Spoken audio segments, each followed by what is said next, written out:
Good morning, all. Welcome to today's episode of Co-Creating Your Reality, meaning co-creating with the elements of the universe, co-creating with moral action, co-creating with doing the right things, taking right action, co-creating with evolution, co-creating with evolution, the process of evolution, right? Where we attract that which we deserve and desire through natural law manifestation.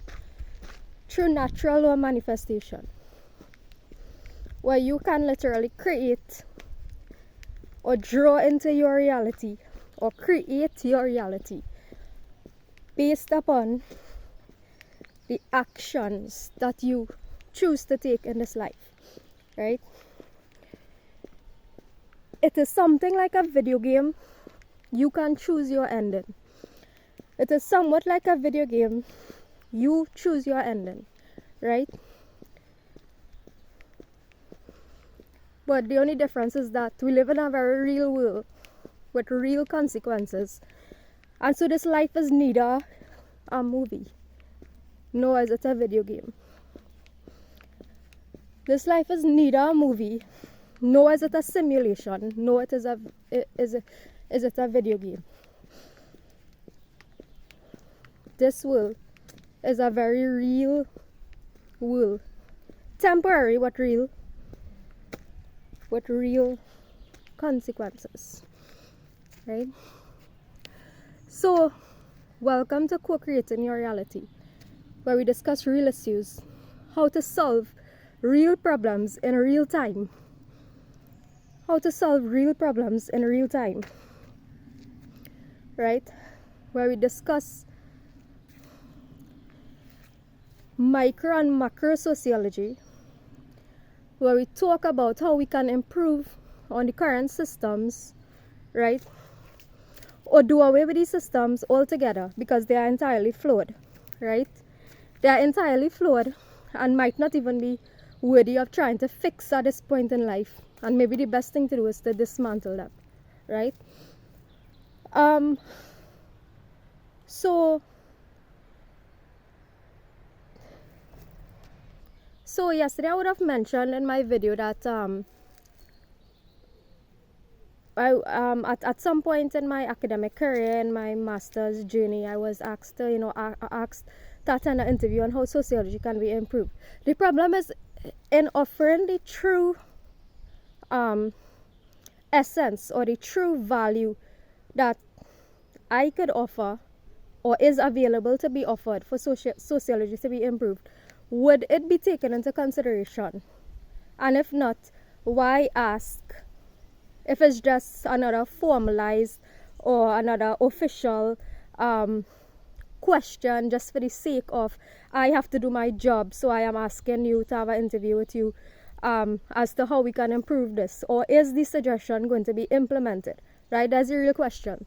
Because the reality is that the answers to all the problems that we face in life, the answers or the solution to every single problem that we face on this earth is available. The knowledge is available to solve every single social problem, right? And psychological problem. The knowledge is already available as to how to solve every social and psychological problem on the face of this earth. But would it be implemented? Would it be taken into consideration? Would it even be acknowledged? Would it be recognized as the solution? Right? In my last video, I would have also introduced the integration of the spiritual laws of the universe with sociology, micro and macro sociology, right? Which is going to be my approach going forward, right? Today's conversation is just to let people know that real sociology includes teaching your students how to heal.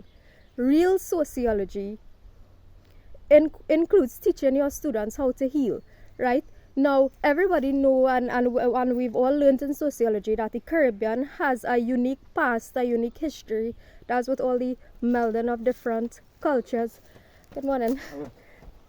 That's with all the melding of different cultures, histories, all these things coming together and creating a unique, what we would call a melting pot in the Caribbean, particularly in Trinidad and Tobago, right? We have a unique past, a very interesting past, a very interesting history, right? So it was also a history based upon decades of trauma, decades of pain, decades of collective trauma, decades of collective pain, right? Where different people have different journeys. Different people would have journeyed across the seas, across the Kalapani, across the whatever ocean people would have traversed, right? In order to come together, land in the Caribbean, and forge a new identity, forge a new life, right? So we have everybody in the Caribbean, we have everybody in Trinidad and Tobago, right? So many journeys would have taken place, however much centuries ago, right? And those journeys were based on a collective trauma, collective pain. Now, it is very interesting that after so long or so many decades as well of having a sociology department, right, in the Caribbean and Trinidad and Tobago, why are so many, the purpose of a sociology department, right, is to solve the problems, is to help each other heal from our past, right, is to solve the problems that we face today. So I often wonder, and I've always wondered since I was at UWI, right, at the university where I studied, what is the point of having a sociology department when you the only thing that is of interest to really lecturers and heads of departments and so on is getting the syllabus completed, right? Getting the syllabus completed, correcting students' papers, giving them their grade A's, whatever. I would have gotten all my A's and stuff and master's distinction or whatever, but I have always emphasized that this thing is just a piece of paper, right? It is of no consequence to me, and it definitely is of no consequence to anybody else, right?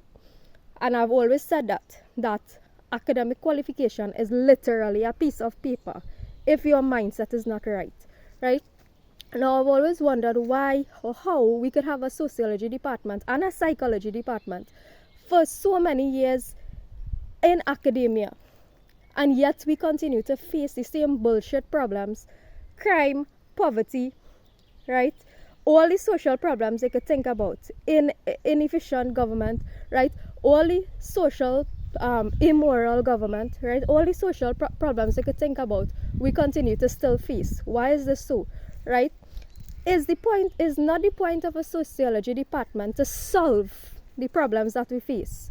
Is the point not to solve the problems that we face, right? Instead of being neutral, indifferent to it, collecting a salary on a monthly basis just to repeat some bullshit syllabus to please the head of department and to acquire government funding, right?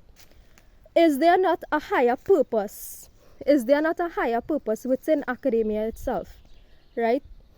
And this is why I am saying now that real sociology, right? And when I say real sociology, I mean like the things that like past warriors would have fought for, right?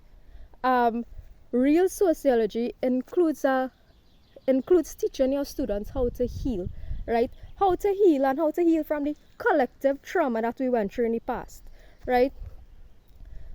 How can we heal from the collective trauma from slavery, indentureship, and so on, right? And based on my experience from my undergrad sociology was lit. Like, I totally and completely enjoyed it. When I reached the master's level now, I realized that three-quarter of the content was just rehashing the same thing from undergrad sociology. Three-quarter of the content in the master's level sociology was rehashing the content from undergrad sociology, which was the same bullshit story of teaching about plantation system, teaching about plural society and these kind of things, right? Now, if you look at this from an individual point of view, if you are individual and you are in need of healing, right? For how long can you go on rehashing your past hurt?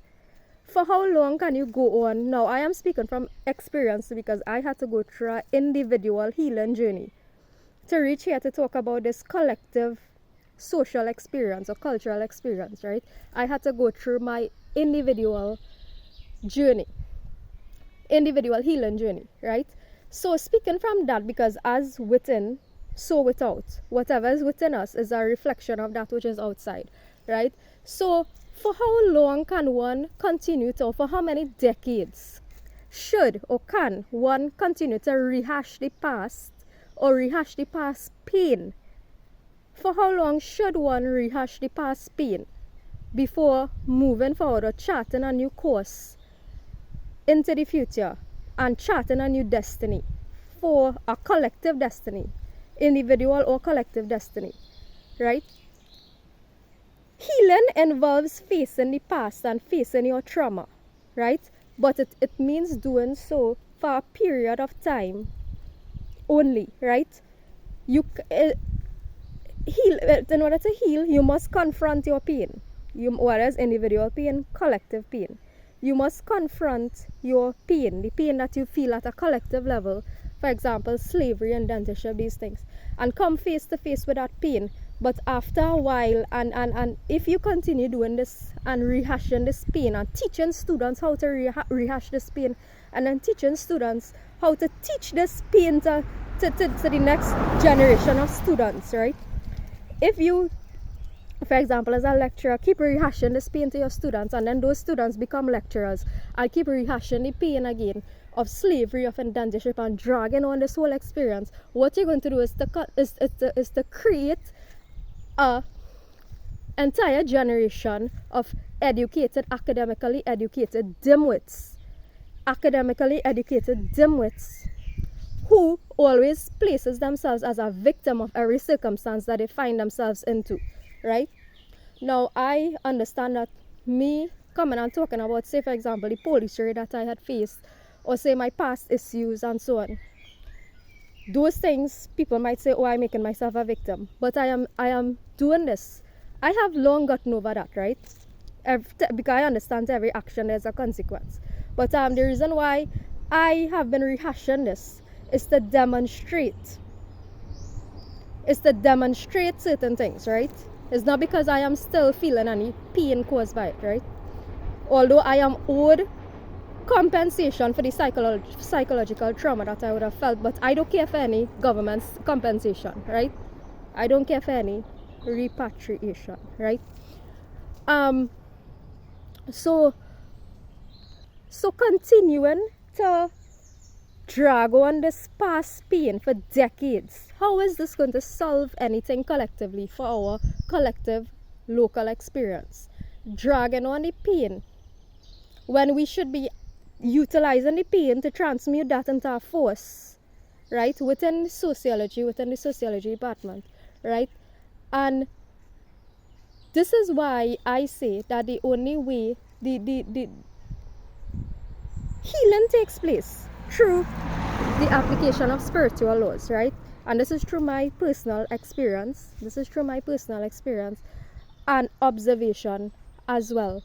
Because I have literally stepped out of my own self, taken a back step, stepped out of my own body, my own self, and observed my own self, observed my own healing journey, right?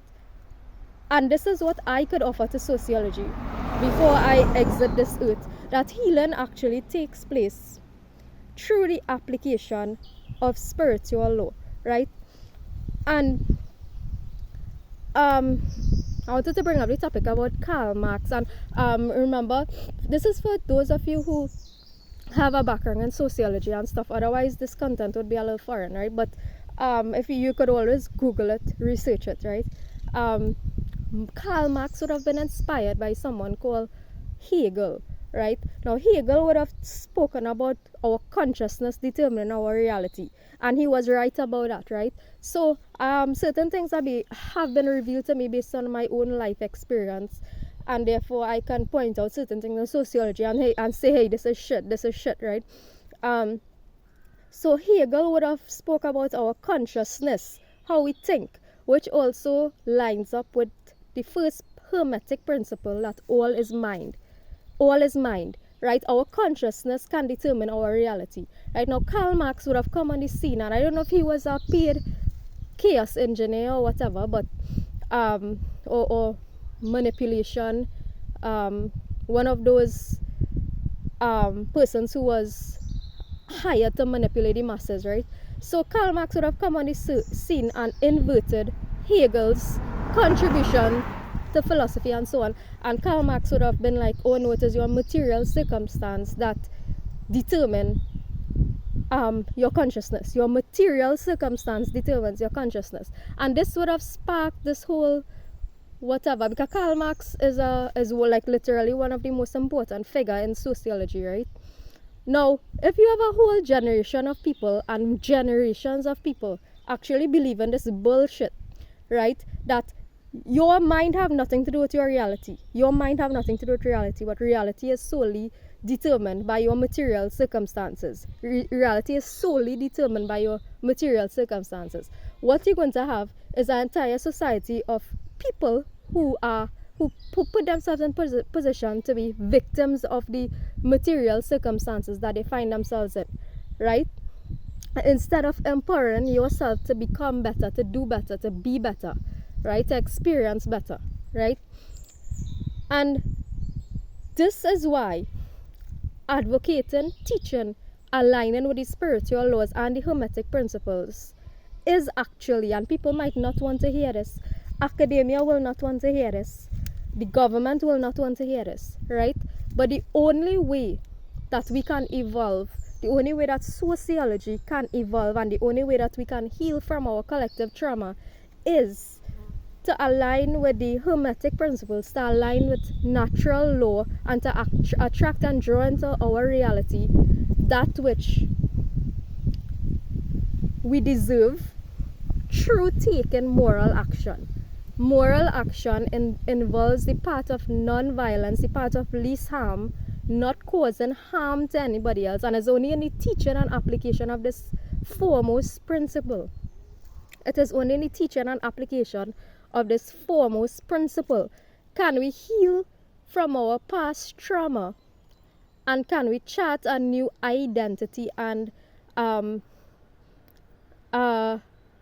destiny for ourselves, right?